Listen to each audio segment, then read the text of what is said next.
Good morning, everyone. I know you've got your Bibles with you. Would you open your Old Testaments, please, to 1 Samuel chapter 17? There's a story that we know really, really well that we want to walk through for just a few minutes this morning in 1 Samuel 17. Before we get into our study, let me just express great thanksgiving for all who are here today, the membership of this local church, visitors from the area. It means a great deal to me and my family to be here, and specifically on my side because I've been gone. I know a lot of people have traveled, so you may not have noticed, but I was out of town for about a week in Louisville, Kentucky. Had the opportunity to work there with the church throughout the week. It was great. You know, they had VBS, so I have a little tennis elbow from rolling the gospel chariot along, but otherwise it was really wonderful. And while I missed home very, very much, it was the longest I've been gone from home in several years, it was amazing.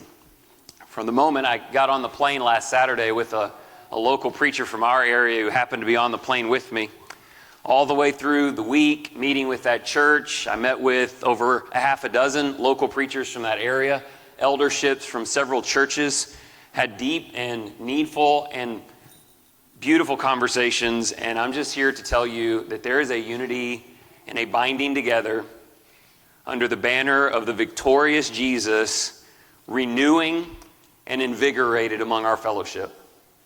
God is good, and Christ is ruling, and I don't know that I've ever felt so strongly and optimistically about the future. Don't buy any fake news that tries to undermine the power of what Jesus can do.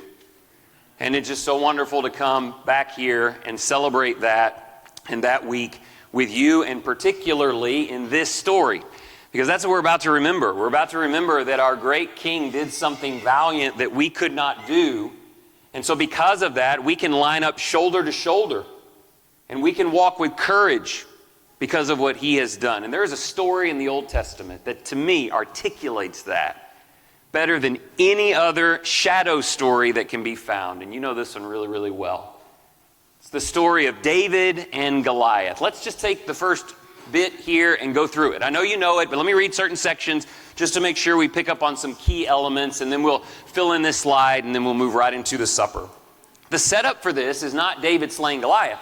The setup for this is in chapter 16 and verses 12 and 13 when David is chosen by God to be the king over God's people. He's the 8th son of Jesse. He's a nobody from nowhere, and no one has any reason to follow him, and God chooses him. Arise, anoint him, for this is he. And the Spirit of the Lord came upon David in these early days before his rule. But the question became, how would the people get this picture? God made this choice. That's who it would be, and the Spirit was with him. But how would the people ever know who to rally behind? And then comes this story. Now, the setup for this is in chapter 17, and you know that we have the Philistines on one side of the valley, and we have the Israelites on the other, and their method of fighting in those days was to bring one valiant warrior from each side down into the valley and let them go toe-to-toe, sword to sword, spear to spear, and whoever won, the whole entire other army would have to surrender and become enslaved to them. And so on the Philistines' side, verse 4, is this champion. He's won many times. A champion came from the armies of the Philistines named Goliath. He was 6 cubits in a span. We don't know, 6, 7, 8, 9, 10 feet. He's tall. Bronze helmet, scale armor, bronze greaves, bronze javelin. Shaft of the spear was like a weaver's beam. And he's got the sword, and he's got a guy carrying his shield. This guy's got 3 offensive weapons. He has this javelin, the spear, this sword, and he has this shield. And he's mocking God's people. Who would come up against me? Who would you choose? And to be very clear about this, the people of God are terrified. They don't believe they can defeat him. They probably can't defeat him. They probably have no one in their ranks who can. Saul most absolutely was not willing to do it. And so there was mockery without resolution. And as we move down a little further, David comes onto the scene. He comes in verse 22. David left his baggage in the care of the baggage keeper. David runs to the battle line. You remember, he wasn't there to fight. He was there to bring supplies to his brothers, but he was inquisitive. He wanted to know what the stalemate was and why everybody was so frightened. And so as we move forward, he was talking with them, verse 23, behold, the champion, the Philistine from Gath, named Goliath, was coming up from the army of the Philistines and spoke these same words, these mocking words. And God's people are scared. And David comes in verse 26. He spoke to the men who were standing by him, saying, "What will be done for the man who kills the Philistine and takes away the reproach from Israel? For who is this uncircumcised Philistine that he should taunt the armies of the living God?" David shows up and he's incredulous about this. Why? You have the living God on your side. He's one man. Who can defeat him, and what would be the takeaway for the one that did? And of course, ultimately, the takeaway was David was going to be exalted as king, which God had already decided through this great story. And so we get to verse 33, and Saul is skeptical. Verse 33, Saul said to David, you're not able to go against this Philistine to fight with him. You're just a youth, while he's been a warrior from his youth. But David said to Saul, your servant me, I was tending my father's sheep when a lion or a bear, 2 different occasions, came and took a lamb from the flock. I went out after him and attacked him and rescued it from his mouth. And when he rose up against me, I seized him by the beard and I struck him and I killed him. Your servant has killed both the lion and the bear, and this uncircumcised Philistine will be like one of them. Why? Because he has taunted the armies of the living God. David said, the Lord who delivered me from the paw of the lion and the bear will deliver me from the hand of the Philistine. And Saul's like, okay, well, may the Lord be with you. It's really interesting because to the army that's terrified, that Goliath in that picture is the scariest thing they've ever seen. To David, he's nothing. I mean, if you've killed a lion with your bare hands and then followed it up with a bear, what's a 9-foot tall guy who's weighed down with armor and probably moves like 2 miles per hour? What is that to you? All of a sudden, this great adversary is nothing to the one who has God with him, who has the Spirit of God upon him, and who has already assessed many victories along the way. And so we move further into the text, and they want David to go toe-to-toe with Goliath. So Saul clothed, verse 38, David with the garments, put a bronze helmet on his head, clothed him with armor. David girded the sword over his armor. He tried to walk, but he not tested them. So David said to Saul, I cannot go with those, for I have not tested them, and David took them off. And we have this picture of him wearing all this big head. He can't even walk in it. But the idea is you need to go fight the adversary just like he wants to fight you. David said, I don't think that's how we're going to do this. If I go out there, I want you to think about this as we get to the back half of today's study. If I go out there in the same way he's dressed, fighting him the same way he wants to fight me, I'll die. I got a better idea. Took all that stuff off, not going to fight you that way. He, verse 40, took his stick in his hand and chose for himself 5 smooth stones from the brook and put them in the shepherd's bag, which he had, even in his pouch, and his sling was in his hand, and he approached the Philistines. Now, as that moves forward, verses 43 and 44, Goliath is defiant. He calls him a dog and a stick and nothing, and he's super mocking. He doesn't think there's any way he could ever lose. But David, verse 45, says, you come to me with a sword, a spear, a javelin, but I come to you in the name of the Lord of hosts, the God of the armies of Israel, whom you have taunted. This day the Lord will deliver you into my hands, and I will strike you down and remove your head from you. And of course, that's exactly what happens. David goes running at Goliath and slings the stone, and it embeds in his forehead, and it either kills him instantly or it knocks him out. And David rushes up to Goliath. And what's really cool about this story, hang on to it for in a couple of minutes, he takes the weapon that Goliath was going to use to kill him, the sword, and was so confident that it would do the job. He takes that exact same weapon and he beheads him. And he takes him out. And I want you to notice something really crucial here. The people have been terrified. But as soon as David goes ahead of them and slays the giant that none could, it changed the entire spirit of the Israelite nation. Follow up with me in verse 48. He came near to David. David came near to him. He struck him. He prevailed over him. Verse 51, David ran and took the sword and killed him and cut off his head. When the Philistines saw, verse 41, that their champion was dead, they fled. The men of Israel and Judah arose and shouted and pursued the Philistines as far as the valley to the gates of Ekron. And they slain them and they chased them because the Philistines weren't going to honor their side of the deal. They were liars. You know, the deal was, if your guy wins, we serve you. They were never going to honor that. Evil does not honor or have integrity. So they were going to do it. So they go running and they get chased. It's such an awesome story. My question for you is, what does this story mean to you? because there's some great takeaways. No doubt about it. You've heard sermons on this throughout your life. Here's 3 really great takeaways. We need to be like David. David was fully assured of victory through God. He knew what God could do. He'd seen a lot of what God could do, and he used that to take an adversary that everybody else thought was impossible, and to him it became nothing. That's a word that we call faith. David lived by faith. Great courage. God with him. The Spirit of God upon him, and he went out and he did so. Great lesson for us. Let's go be like David. Let's live by faith and courage. And that's our second word. He takes on an enemy no one else would take on. And he doesn't just do it for himself. That's what's really great, to me at least, about the word courage. You know, if courage is just about you protecting you, that's okay. But if courage is about you doing something that protects everybody else, and you fighting a battle that benefits others, this is a really scary thing to take on. I'm going to go ahead and kind of telescope this a little bit. Would you be willing to do that? Would you have been willing to go out on that battlefield courageous enough, not just to fight with your life, but to fight with the lives of the entire army in your hands? If you lose this battle, all your brothers and everybody else is courage. Courage enough to represent others. Stand up for them. Number 3, I really love this point. We were in Broken Bow a couple weeks ago, and there was a book on the mantle called David and Goliath, and I started reading it. Like, I'll read the first 50 pages of any book, and get to the point, And he was talking about how wise David was. If David fights toe-to-toe with Goliath with 2 swords and a bunch of heavy armor, David cannot win. But by being wise enough to say, I'm not going to fight on your terms. I'm not going to fight your way. I'm not going to meet the standard of this world. I'm going to change, and I'm going to bring a slingshot. You guys understand what happened when David changed from a sword to a slingshot? He went from impossible to win to an inevitable victory. Anybody ever seen the Indiana Jones, where the guy's doing the swords?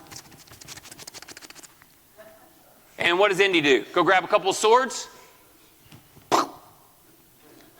He changed from cavalry to artillery, and we did a lot of that this week. We shot our artillery all week. By changing the way he approached him, it became almost impossible to be defeated because he had trained in the slingshot and he knew how to throw it. Great, great stuff. Isn't it great? Let's go be like David. Here's my last point. I am no David. There is a 0.001, maybe, % chance that I would not have been hiding in the baggage with everybody else. Terrified. I'm going to go out there with a slingshot and fight for this whole church? Probably not. I don't believe there's a one of us who could have walked out there with that kind of faith and resolve, because that story is not about you. Were you selected by God to be king from a place where no one knew who you were, or was that someone else? Did you come and see the people of God in shambles and fear under the adversary's thumb and step up and slay the greatest giant of all time to free them? You didn't do that. We couldn't do that. Someone else did that. Did you come up with this wise strategy to not fight like the enemy, not with their attitude, not with their approach, not with their swords, and find a completely inverted way to victory? You didn't do that. You know where we would be? I'll tell you where I am. Are you in the text? Verse 24. When all the men of Israel saw the man, they fled from him and were greatly afraid. I found myself. That's me. And then something happened. You know what the real point of this story is? It's that Jesus is your David. Jesus fought the devil in the wilderness. Jesus slayed lions and bears and had victory along the way. And when it came time to show the world that he was willing and ready to be king so that all would gather to him, he faced the greatest giant of all time, the devil, sin, Satan, and death. And he faced it because he knew God. And he knew that the victory, the battle, we sing great songs today, the battle belongs to the Lord, and he knew that. And he took on your enemy on your behalf. He changed everything for everyone in this room because he did that for, I've never done that.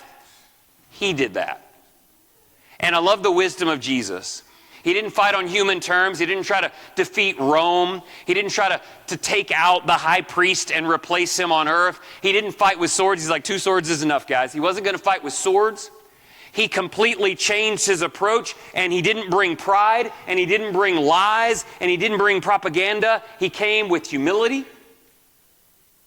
and patience and self-sacrifice. That's him grabbing his sling. I'm not fighting you in armor and a sword. If Jesus fights the devil on his terms, Jesus doesn't win because those terms are disputed with sinfulness. He comes with pure integrity, and he changes his approach. And as a result of that, it's kind of cool. And this may not connect for you like it does for me, but he uses the weapon that the devil was going to use against him, death. He actually uses the adversary's greatest weapon, and he beheads the adversary with it when he takes death and defeats it through resurrection. Jesus is your David. I tell you who I am. I'm in the story, though, again. I don't want to leave us there in verse 24. I'd like you to go to verse 52. If you understand this with me and you believe this with me, then let's go through Jesus' story there and what has happened and the victory that is assured, and let's be in verse 52. Let's back up verse 51. David ran, stood over the Philistine, took his sword, drew it out of his sheath, and killed him and cut off his head with it. When the Philistines saw that their champion was dead, they fled. The men of Israel and Judah arose and shouted and pursued the Philistines as far as the valley of the gates of Ekron. And the slain Philistines lay along the way, even all these different gates. And the sons of Israel returned from chasing the Philistines and plundered their camps. And David took the Philistines' head and brought it to Jerusalem. That's us. We go from scared and hiding and insecure and don't know what to do because we literally can't defeat that enemy. And when Jesus does defeat it, we rise up. And we get shoulder to shoulder. And we pursue the demons and the darkness and the sin and all that is under Satan because he is defeated. And the darkness knows it. You don't think the demons know it? They know they're toast. They know. We need to know it too and chase them. So here's what I encourage you to do this morning. Go to 1 Corinthians chapter 11. We know that when we partake of the Lord's Supper, our mind is to be upon Jesus. And when you think about him dying on a cross, I want you to think about his wisdom. That's not the way the world fought battles. He came at it from a completely adjusted way. They had no idea what he was doing, and he completely defeated them. So think about the wisdom and humility and self-sacrifice with which he approached it. But we have responsibilities too, 2 of them. In 1 Corinthians 11, one of our responsibilities is verse 23 and following, to proclaim, verse 26, to proclaim the Lord's death until he comes. Proclaim your David, who has slain the Goliath and has changed everything for all of us. Proclaim his victory. And then, verse 28, examine yourself. I'm going to leave this on the slide here as we move into the Lord's Supper. That's what 1 Corinthians 11 is telling us to do. So just 3 quick thoughts that really just tie together what we've talked about. Number 1, the first thing that I encourage you to think about while you're partaking is just look to him and see David and see what he did and praise the name of Jesus for stepping into that place. Thank you for coming and leading us. Thank you for fighting a battle we could not fight. Thank you for knowing how to do it in a way that we did not know how to do it. Look to David. Look to what he has accomplished. Take yourself. This is our big thing. It's easy to go, where am I in this story? You're laying on a battlefield dead in this story if David doesn't show up. Look to him and be grateful. Then don't forget to look at you and see who you are because of him. Who are we because he did this? We're not enslaved to the Philistines or to the devil. We're not burdened by the adversary and taken away into captivity. The New Testament goes to excessive means to talk about freedom from bondage, freedom from sin, liberty from the captives. Who are we because of what he has done? And then you go, well, can I use this story? No, use it. But when you look at this story, what I'd encourage you to do is don't go, how do I be more like David? Because to me, I think that kind of falls apart after a while.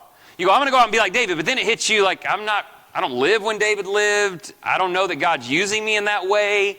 Maybe I go out with a slingshot and God's like, no, that's not it. Now, comparing yourself to David, there are all these gaps.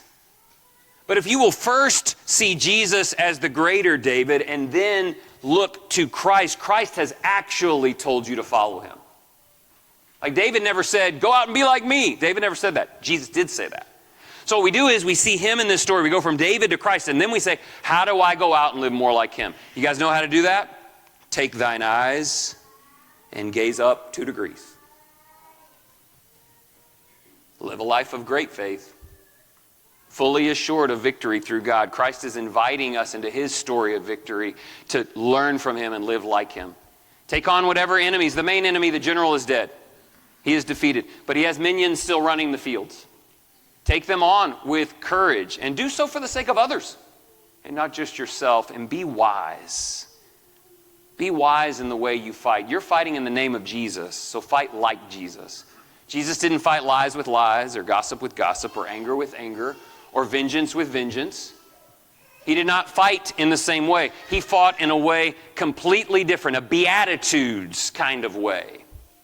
And that's why the enemy didn't stand a chance. When you fight your battles, whoever, wherever, fight them with a slingshot, not a sword. You're going to lose the sword battle. What's the old saying? You fight in the mud and you both get dirty. I don't know. It's not good. Fight like Jesus. Fight with the heart of Jesus. Look to him. You looking to him. You because of what he did. And you and me more like him. Let's think about those things as we partake.